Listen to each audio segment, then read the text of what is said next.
ዕብራይስጡ የመጽሐፍ ቅዱስን ከመሰረቱ ስንመለከተው ሞት ማለት ሜም ነው። ሜም ማለት ማይም ማለት ነው። ማይም ማለት ውሃ ማለት ነው። አባታችን አቡነ ገብረ መንፈስ ቅዱስ ለዘላለም ስማቸው እንዳይጠራ በየትኛውም አይነት አዋጅ ቢታወጅ መጠራቱ አይቀርም። እግዚአብሔር ስሙ የተመሰገነ ይሁን። የመጨረሻ ናት። የሁሉ ነገር መጨረሻ አለው። እግዚአብሔር ስሙ የተመሰገነ ይሁን። የእርግማን መጨረሻ አለው። የክፋት መጨረሻ አለው። የጥፋት መጨረሻ አለው። የዓለም መጨረሻ አለው። የነገስታቶች መጨረሻ አለው። የመኳንንቶች መጨረሻ፣ የሁሉ መጨረሻ አለው።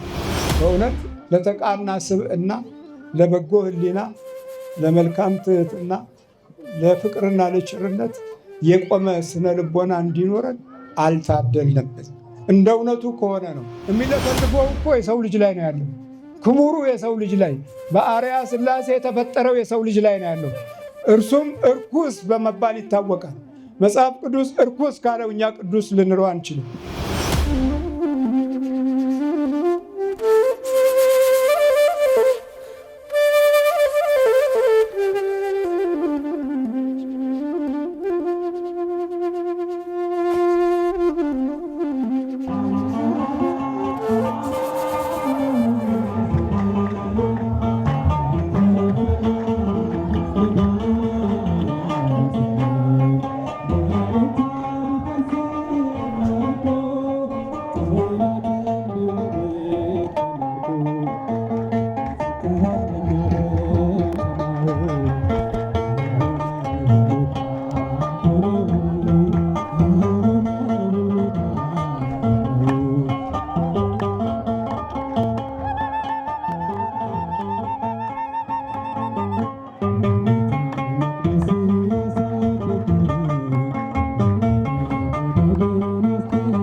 በስመ አብ ወወልድ ወመንፈስ ቅዱስ አሃዱ አምላክ አሜን።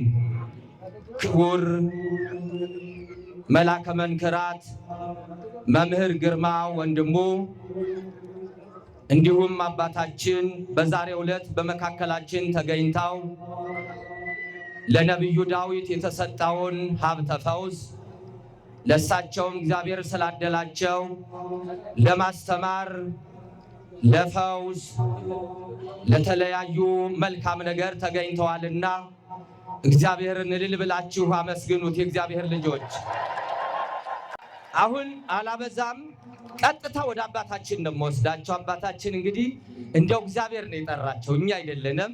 በናፈቅናቸው በብዙ ዘመን እዚህ ቦታ የተገኙልን ይሄ በሩቅ የሚናፍቀው በእውነት ጎሊለሚ አቡነ ገብረ መንፈስ ቅዱስ ታላቁ ታቦት ልጅ ለሌላቸው ልጅ የሚሰጥ፣ ጤና ለሌለው ጤና የሚሰጥ፣ ሀብት ለሌለው ሀብት የሚሰጥ፣ ሹመት ላላገኙ ሹመት ለሰጣቸው ለልጆቻችን ከዚህ ያደጉት ልጆቻችን መሪ ያደረገ አባታችን አቡነ ገብረ መንፈስ ቅዱስን አመስግኑት። ዛሬ በዓለ ዕረፍቱ ነው። አሁን ቀጥታ ወደ አባታችን ወስዳችኋለሁኝ። እልል በሉና እግዚአብሔርን አመስግኑ። ወደ አባታችን ወስዳችኋለሁ። ወደ አባታችን አመስግኑት እግዚአብሔርን። በስንት ዘመን ያገኘናቸው ባለጸጋው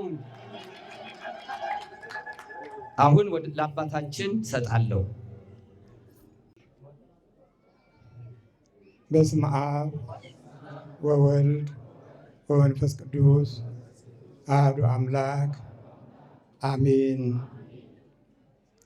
የተከበሩ አባታችን መልአከ ልሳናት መልአኩ መሐሪ፣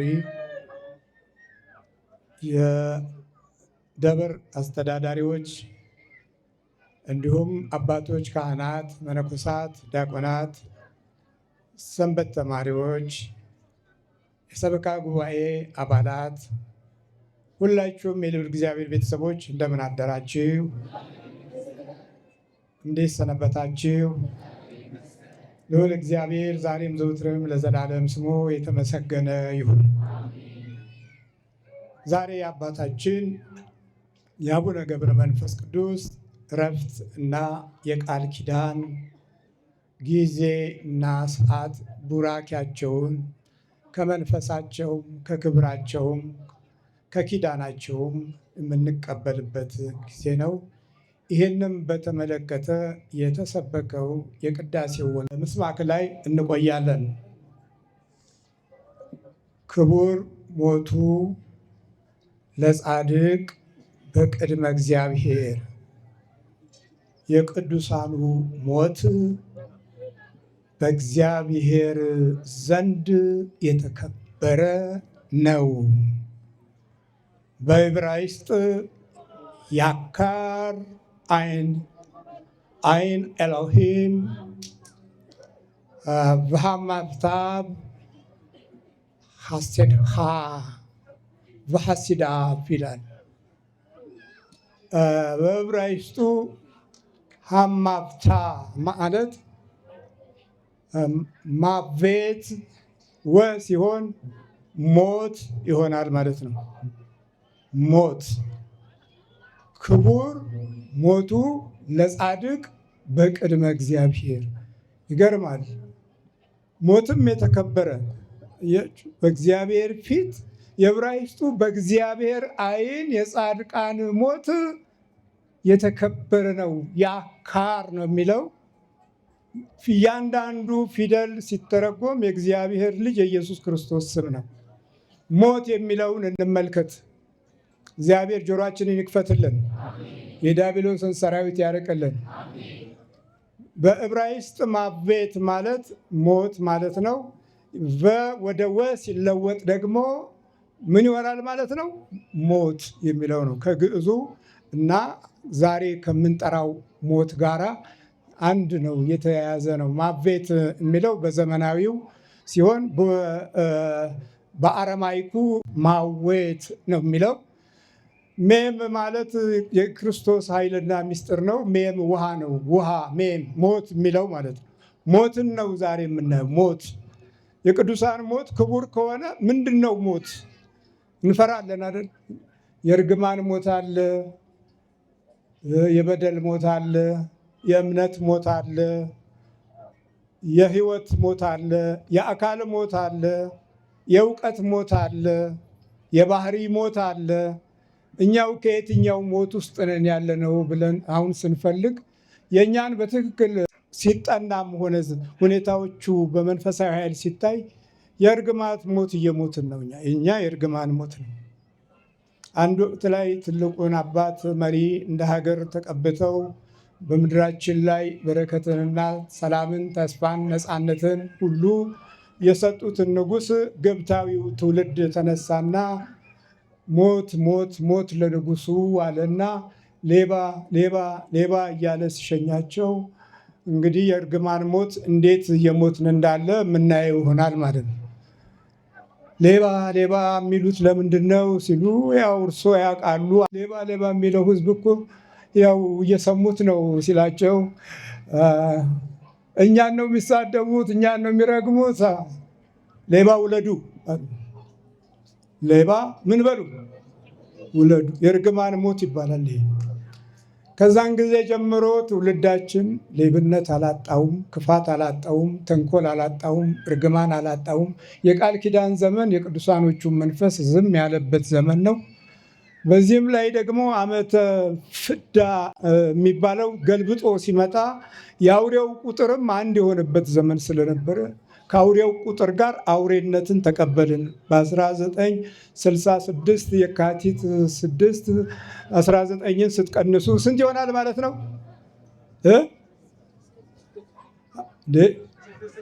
666 ይሆናል ማለት ነው። የአውሬው ቁጥርን ተቀበልን። እኛም አውሬ ሆነን ተወለድን፣ አውሬ ሆነን አደግን። እግዚአብሔር ምሕረቱን ያብዛልን። አውሬ ሆን እኮ አውሬ እኮ ነው። በቃ አውሬ እኛ የእርግማን ሞት እየሞትን ነው። ግን ምንድነው እሱ ሞት? የጠቅላላው የዚህ የዕብራይስጡ የመጽሐፍ ቅዱስን ከመሰረቱ ስንመለከተው ሞት ማለት ሜም ነው። ሜም ማለት ማይም ማለት ነው። ማይም ማለት ውሃ ማለት ነው። ውሃ ማለት ነው። ዓለማትን በውሃ አቆመና የሰው ልጅን ደግሞ ከውሃ ሲያስገኘው በውስጡ ምን ጨመረበት? ደም ስላለበት ምን ብሎ ተጠራ? ከአፈር ጋር ሲስማማ አዳም በዕብራይስጡ አዳም። ሁለቱም አንድ ናቸው። የግዕዙም የኛም አንድ ናቸው። አንድ ጋር ሲስማማ ምን ሆነ? ደምና ውሃ አንድ ጋር ተቀላቀለና እኛ ምን ሆን ማለት ነው? ሰው የሰው ቃል ኪዳንን እፍ ባለው በስተንፋሱ ውስጥ ሕያው እስትንፋስን ሲሰጠን ደግሞ በዛ ውስጥ ነፍሳችን ከውሃው ጋር ተስማምታ ከአካላችን ጋር ተስማምታ በባህሪያችን ላይ ትልቅ ሞገስ አገኘን። ሞትም ደግሞ ምንድን ነው ማለት ነው? ውሃው ሲቆም ምን እንኖራለን? እንሞታለን። ውሃው ሲቆም፣ ውሃው እምቢ ሲል፣ አልዘዋወር ሲል ጸጥ እንላለን። ጸጥ ብለን ሞትን ማለት አይደለም። ደግሞ ክፋት እየሰራ የምትኖረው ኑሮ ሁለተኛው ዓለም ሲገለጥ ከዳቢሎስ ጋር እየጮህ ትሄዳለህ። ይሄኛውን ዓለም ብቻ እያየን ክፋትን ወደን መጠላላትን አንግሰን እርግማንን አፍቅረን የጠብ ትውልዶች ሆነን የጥላቻ መንፈስ አዝለን የምንኖረው ኑሮ በረከት አይደለም። ቅዱሳኑን ስንጠራ እዚህ ውስጥ አባታችን አቡነ ገብረ መንፈስ ቅዱስ ለዘላለም ስማቸው እንዳይጠራ በየትኛውም አይነት አዋጅ ቢታወጅ መጠራቱ አይቀርም። እግዚአብሔር ስሙ የተመሰገነ ይሁን። ለምን? እዛ ውስጥ ሕያው ኃይል አለ። ሞት በውስጡ ደግሞ ሞት የምታሰኘዋ ፊደል ቫብ የምትባለዋ ናት። ቫብ በቁጥር 6 ናት። የተፈጠርነው መቼ ቀን ነው? በስንተኛው ቀን ነው? በስድስተኛው ቀን። በስድስተኛው ቀን የሰው ልጅ ተፈጠረ። ስለዚህ የስነ ፍጥረት ኃይል እና የተገዥነት፣ አገልጋይነት፣ ተቀባይነት፣ ተረጂነት፣ ረጂነት በቫብ ውስጥ አለ። ቫብ የምትብለው ቫብ ማነው? ኢየሱስ ክርስቶስ። ቫብ ማነው? እግዚአብሔር። እግዚአብሔር ማንን በስድስተኛው ቀን ፈጠረ? የሰው ልጅን አስገኘ። የሰው ልጅ ህልውናውን ከታሪክ ጋራ፣ ከእምነት ጋራ፣ ከትእዛዝ ጋራ፣ ከፈቃድ ጋራ፣ ከስነ ልቦና ፍቅር ጋራ ተወለደ። በማጅ ተወለደ? በእግዚአብሔር ልጅ ሰው መሆንን ያገኘ ነው በቫብ ነው። ቫብ ማን ነው? እግዚአብሔር ነው። እሺ፣ በስድስተኛው ቀን ተፈጥረናል። ሜም ምንድን ነው ቁጥሩ ስንል ሜም ማይም የምትባለዋ በዕብራይስጥ ማይም ማለት በቁጥር በዕብራይስጥ ነው የሚቆጠረው 40 ነው። 40 ቁጥር ምንድን ነው? 40 ቀን መድኃኒታችን ኢየሱስ ክርስቶስ ጾመ። በ40ኛው ቀን ተጠመቀ። በምን ተጠመቀ? በእደ ዮሐንስ አልተጠመቀም? የቅዱሳኑ ሞት እንግዲህ እንዲህ ያምራል ማለት ነው። ሞት ራሱ በባህሪው የሕያውነትና ሞገስ ያለው ነው። ታብ የምትባለዋ ደግሞ በቁጥር 400 ናት። ታብ ብዙ ምስጢሮች አሏት። ሞት አይደለም፣ ሞት ታብ ናት። ታብ የመጨረሻ ናት። የሁሉ ነገር መጨረሻ አለው። እግዚአብሔር ስሙ የተመሰገነ ይሁን። የእርግማን መጨረሻ አለው። የክፋት መጨረሻ አለው። የጥፋት መጨረሻ አለው። የዓለም መጨረሻ አለው። የነገስታቶች መጨረሻ አለው። የመኳንንቶች መጨረሻ፣ የሁሉ መጨረሻ አለው። እግዚአብሔር ይህችን መጨረሻዋን ማን አላት? ታብ አላት። አልፋና ኦሜጋ በግሪክ ሲሆን አሌፍ ታብ በዕብራይስጡ ነው። አልፋና ኦሜጋ መጀመሪያውና መጨረሻው። የእኛም መጨረሻ አለው። ስንቶችን መጨረሻ ጨረስን እኮ። የስንት መጨረሻ! የንጉሱን ዘመን ጨረስን። የአብዮቱን ዘመን ጨረስን። የኃያላኖችን ዘመን ጨረስን። የጥዛባትን ዘመን ጨረስን። መጨረሻ አለው ለሁሉ። የገንዘብን መጨረሻ አለው። የመውደቂያውም የመነሻውም መጨረሻ አለው። እንደ መጀመሪያው ሁሉ መጨረሻ አለው። ስለዚህ ሞት በክብር ሲለወጥ ደግሞ ክብሩን እግዚአብሔር ያብዛልን። የተከበረ ሞት እግዚአብሔር አምላካችን ይስጠን። እስከ ዛሬ የምንሞተው በተከበረ ሞት ውስጥ አይደለም። ተባልተን፣ ተናክሰን፣ ተለያይተን፣ ተጣልተን፣ በዘር ተለያይተን፣ በክፉ ሐሳብ ተይዘን፣ በእርግማን እጅ ውስጥ እርግማን አፍርተን፣ አመፃን አስተላልፈን፣ ክፉን፣ ሱሱን፣ አለመታዘዙን፣ ሰው የማይመስል ሰውን አስገኝተናል። አያችሁ፣ ክብር ጎሎናል። ሁሉም ክብር ጎደላቸው ይላል በሮሜ ምዕራፍ 3 ላይ ክብር ጎሏል። እነዚህ ያለፉት አባቶቻችን ግን ሞታቸው የክብር ሆነ። በእግዚአብሔር ዓይን በሚለው እንመልከተው። በእግዚአብሔር ዓይን የእግዚአብሔር ዓይን ምን ይሰጣል? ተስፋ አለው፣ ራእይ አለው፣ መገለጥ አለው፣ መዳን አለው፣ ሞገስ አለው፣ ጥበቃ አለው፣ ክለላ አለው። ቅዱሳን የሚለው ደግሞ በጣም የሚገርም ነው። ከነባሩ ቃል ሲፈታ ሐሲድ ይለዋል። ሄት ሕያው እግዚአብሔር ማለት ነው። ሲ የምትባለዋ ደግሞ መከበብን፣ ዙሪያው መጠበቅን፣ ጋሻነትን፣ የጥበቃ ኃይልን እና ጠላት የማሸነፊያ ጥበብን የምታመለክት ፊደል ናት። በቁጥር 60 ናት። የእመቤታችን ዕድሜ ናት። እግዚአብሔር ስሙ የተመሰገነ ይሁን። ሐሴድ ቅዱሳን ማለት ነው። ዳሌጥ ደግሞ ሐሴድ ድ ማለት ዳሌጥ ነው። ዳሌጥ ማለት አራቱን ማዕዘን መያዝ፣ የአራቱንም ማዕዘን ክብር መቀበል፣ የአራቱንም ማዕዘን ቡራኬ ማግኘት፣ በር መውጫ መግቢያ በር ማለት ነው። ወይ ጉድ! ስለዚህ በነባሩ ፊደል ሲተረጎም እነዚህ የዘላለምን ሕይወትን እንዲሰጡና የተናገሩት፣ የሰበኩት፣ የጸለዩት እንዲኖር እንዳይሞት እግዚአብሔር በመንፈሱ አጽንቶ ይሄው እስከ ዛሬ ድረስ ስማቸውን እንጠራለን፣ በስማቸውም እንባረካለን። ስለዚህ በእግዚአብሔር ዓይን ፊት የቅዱሳኖቹ ሞት ምን ያለ ነው ማለት ነው? የተከበረ ነው። ሰው ቢያዋርደው ይህንን ክብር ማንም አይነጥቀውም። በመንፈስ የሚኖር ነው። በቅዱስ መንፈስ ዘመንን ማሻግሮ የሕይወትን ትርጉም የሚያሳይ ነው። ወደሱ ለቀረቡት ክብር ይሰጣቸዋል። ክብር ማለት ይሄ ዛሬ እየተቧጨቅን የምንኖረው ክብር አይደለም። ክብር ማለት ሞገስ ማለት ነው። ምን ማለት ነው? ሞገስ። በእኛ 3 ነው፣ በእነሱ 2 ፊደል ብቻ ነው። ሄን የምትባል ናት። ሞገስ በዚህ በላዕላይ አካሉ ውስጥ የሚሰፋው ስትንበረከክ፣ ስትሰግድ፣ ስትጸልይ ነው።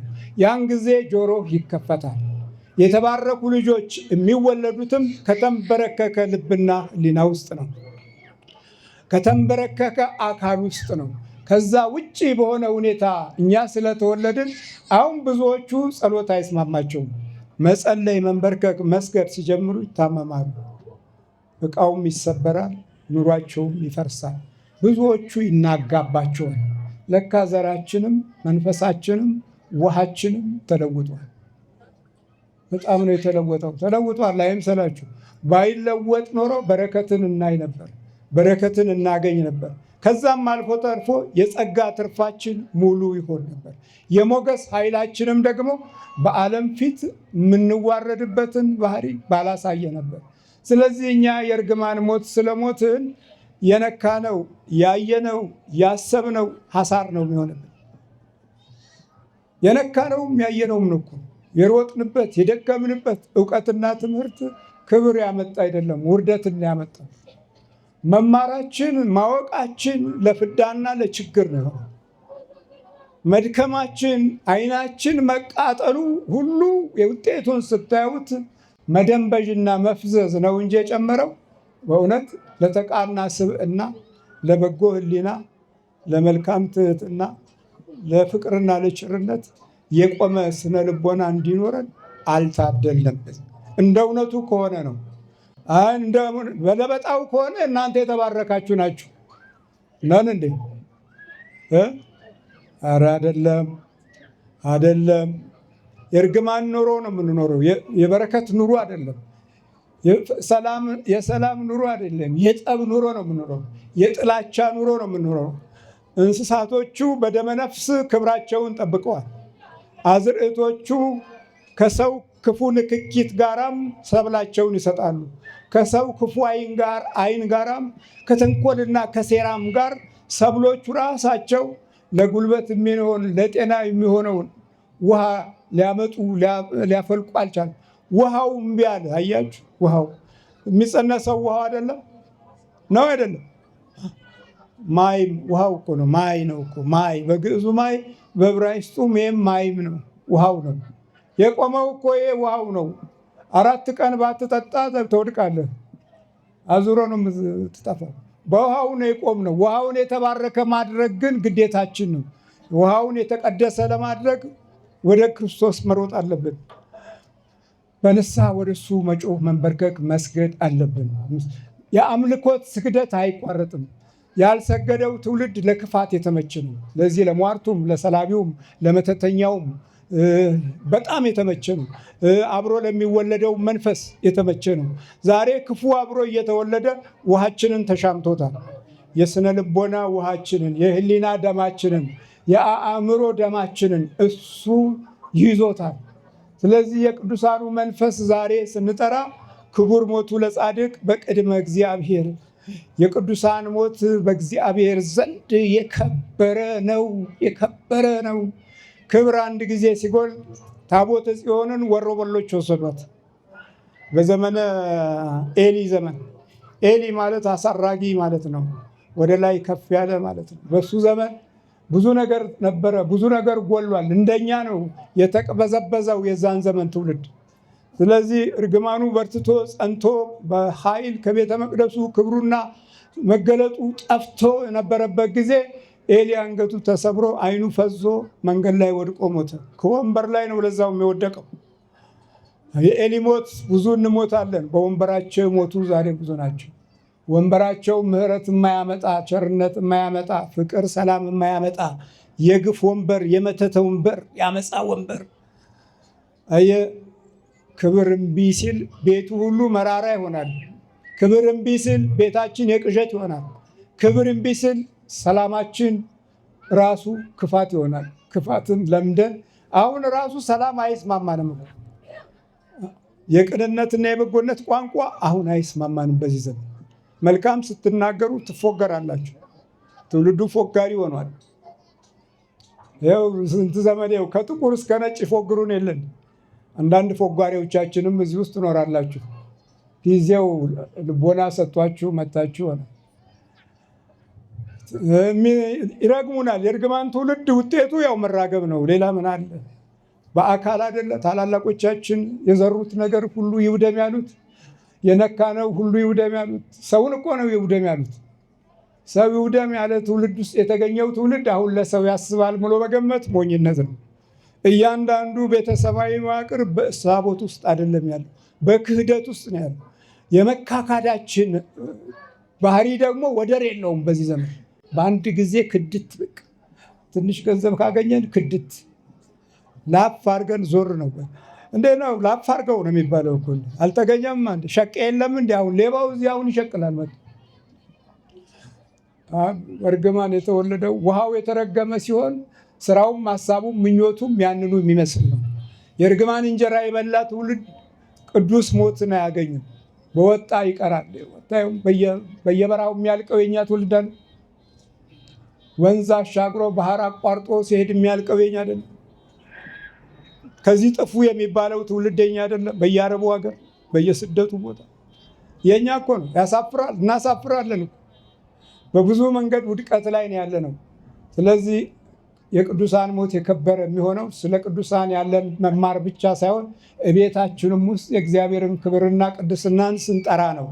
የጸሎት ቤት ሲኖረን መንበርከክን ስንለምድ ነው። የሚንበረከክ ሰው ይሰማል፣ በትክክል ይሰማል። መስማትን ለልጁ ይሰጣል፣ ለሚጸነሰው ይሰጣል። መስማትን አሁን እኮ ብዙዎቻችን እናት አባቶቻችን መስማትን እኮ አልሰጡንም። የምንሰማው አሁን ቲክቶክ ነው። መጽሐፍ 5ኛ ላሳትም ነበረ። አይ ሰው በሙሉ ቲክቶክ ነው የሚሆነው። መጽሐፍ አያነብም። ማንበብ ሲጀምር የቲክቶኩን መንፈስ አይኑን ስላበላሸው ትንሽ ቢዘገይ ይሻላል እያልኩ ነው። እግዚአብሔር ምሕረቱን ያብዛልን። ከባድ ሆነ እኮ አይናችን ተበላሸ። አይናችንን የኔትወርክና የድረገጽ የሞባይል ሱስ እንድንጠመድ የነጩ ዓለም መንፈስ ደግሞ በዛ ውስጥ አስገባልን። ከዛ ታፈጣለ። ፍቅር የለም፣ ቤተሰባዊ መዋደድ የለም፣ ምክር የለም፣ መግባባት የለም። አሁን እንግዲህ ኤአይ ነው የምትጠይቀው። አባትህም እናትህም ማክስትህም ዘመድህም ቅድመያትህም ኤአይ ነው የሚሆነው። ስትማሩም እሱ ነው ስራልኝ የምትለው።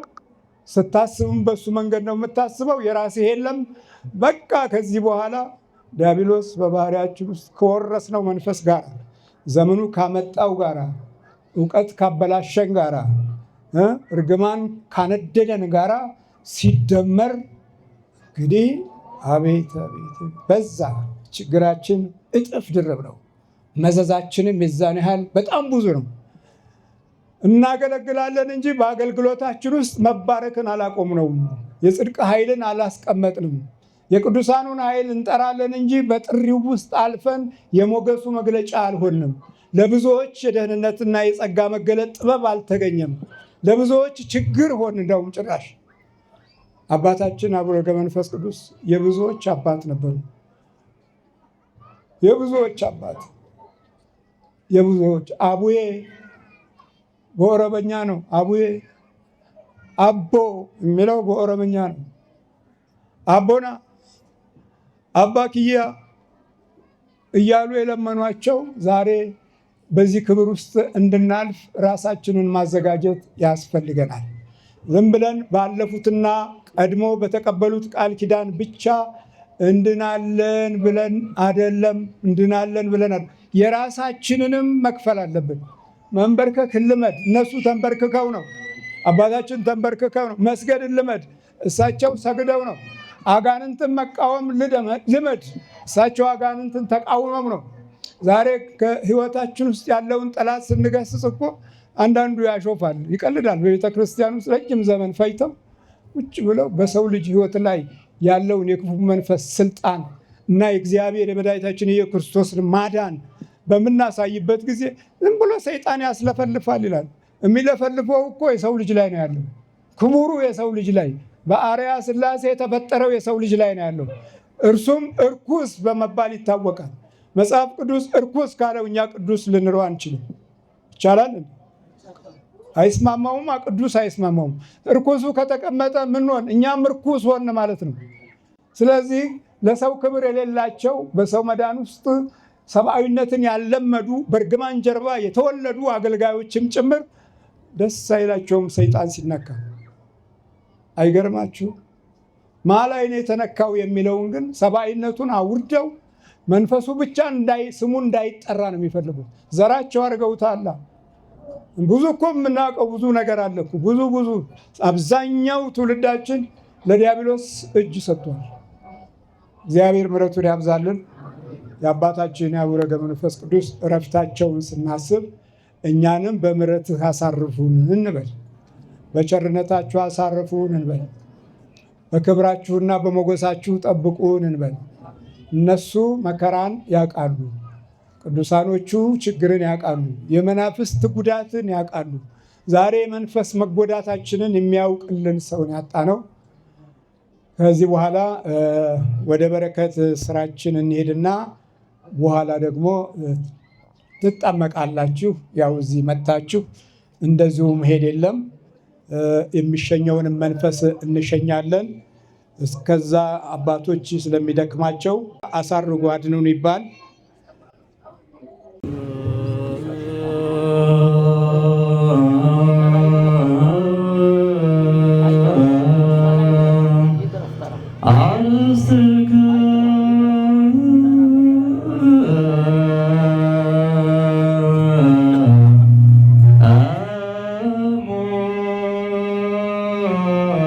Amen.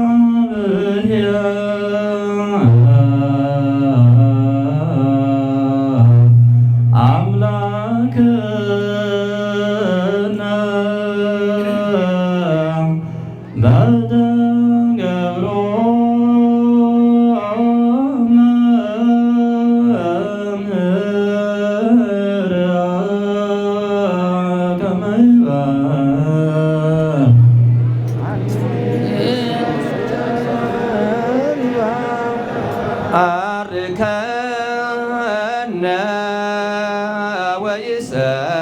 ወይስአለነ። አቤቱ ጌታ ሆይ ሕዝብን አድን ርስትንም ባርክ። አቤቱ ጌታ ሆይ ሕዝብን አድን ርስትንም ባርክ። አቤቱ ጌታ ሆይ ሕዝብን አድን ርስትንም ባርክ። ካህናትንም አክብር፣ እስከ ዘላለሙ ጠብቃቸው፣ ከፍ ከፍ አድርጋቸው። በአንድ ልጅ በጌታችንና በአምላካችን በመድኃኒታችን በኢየሱስ ክርስቶስ በክቡር ደሙ የዋጃት ቤዛ የሚሆንካት ቅድስት ቤተ ክርስቲያንህንም ጠብቃት። የእግዚአብሔር አብ ጸጋ፣ የእግዚአብሔር ወልድ ፍቅር፣ የእግዚአብሔር መንፈስ ቅዱስ አንድነት፣ የእመቤታችን አማላጅነት፣ የአባቶቻችን የቅዱሳን ጸሎት፣ የቅዱሳን መላእክት ተራዳኢነት ከሁላችን ጋር ይሁን። ማይሰራት ያዝሉ እግዚአብሔር ይፍታ።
አይቻለው ባይኔ በገባውን ሰማይ ፀሐይን አቆመ።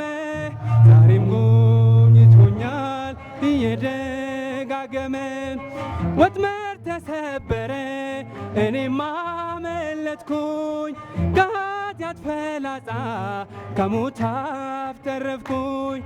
የአናብስቱን አፍ በኃይሉ የዘጋ የዳንኤል አምላክ ይኖራል ከእኛ ጋር። አንደበቴ ያውጣ የምስጋናውን ቅኔ፣ የአምላክ ማዳን አይቻለው ባይኔ። በገባውን ሰማይ ፀሐይን አቆመ። ዛሬም ጎብኝቶኛል እየደጋገመ። በዳዊት ምስጋና በያሬድ ዝማሬ ከቅዱሳን ጋራ ልዘምር አብሬ። እሱን ሳመሰግን ሜልኮን ብስቅብኝ ለጌታዬ ክብር እዘምር። አንደበቴ ያውጣ የምስጋናውን ቅኔ፣ የአምላክን ማዳን አሁን ሰማይ ፀሐይን አቆመ። ዛሬም ጎብኝቶኛል እየደጋገመ። አስፈሪው ነበልባል እሳቱን ቢነድም ለጣዖት እንድሰግድ ነገሥታት ቢያውጁም ሁሉም ቢተወኝም ቢጠላኝም ዓለም